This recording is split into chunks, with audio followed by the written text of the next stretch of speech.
लमड़ी और कौवे की कहानी। बहुत समय पहले की बात है। एक छोटे से गांव में एक चालाक लोमड़ी और एक समझदार कौवा रहते थे। दोनों अच्छे दोस्त थे, लेकिन उनके स्वभाव में बहुत फर्क था। जहां लोमड़ी चालाक और शातिर थी, वहीं कौवा समझदारी और धैर्य का प्रतीक था।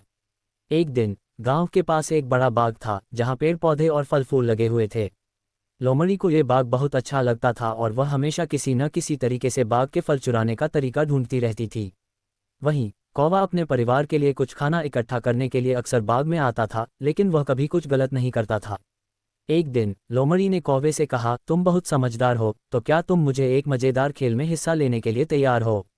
कौवा, जो पहले से ही लोमड़ी की चालाकी से वाकिफ था, उसने सोचा कि यह कोई नया पैंतरा हो सकता है, लेकिन फिर भी उसने स्वीकार कर लिया। लोमड़ी ने कहा, इस खेल में हमें बाग में सबसे बड़े और मीठे फल को प्राप्त करना है। जो सबसे पहले उसे पाएगा वही जीत जाएगा।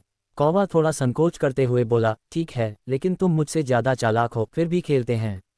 दोनों ने खेल शुरू किया। लोमड़ी ने एक चालाकी से पेड़ के पास जाकर एक रास्ता देखा जहां से फल आसानी से मिल सकते थे, लेकिन वह सीधे पेड़ के पास नहीं गई, बल्कि रास्ते में रुककर धीरे धीरे फल का स्वाद चखने लगी।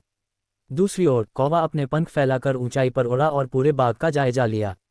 उसने देखा कि पेड़ के ऊपर सबसे मीठा फल एक डाली पर लटका हुआ था, लेकिन वहां तक पहुंचने के लिए उसे अपना धैर्य और समझदारी दिखानी होगी। लोमड़ी, जो सोच रही थी कि कौवा जल्दी हार मान जाएगा, अब तक नीचे के फल चख चुकी थी और बाग से बाहर जाने ही वाली थी। लेकिन कौवा ने ऊपर उड़ते हुए सही समय पर उस फल को अपने पंजे में पकड़ा और जैसे ही वह नीचे आया, उसने लोमड़ी से कहा, देखो लोमड़ी, तुम जितना जल्दी में थी उतना ही तुम्हें नुकसान हुआ। मैं थोड़ा धैर्य रखकर ऊपर गया और सबसे मीठा फल पकड़ा। लोमड़ी को एहसास हुआ कि चालाकी और जल्दीबाजी से कोई काम नहीं चलता। कभी कभी समझदारी और धैर्य से ही काम बनता है।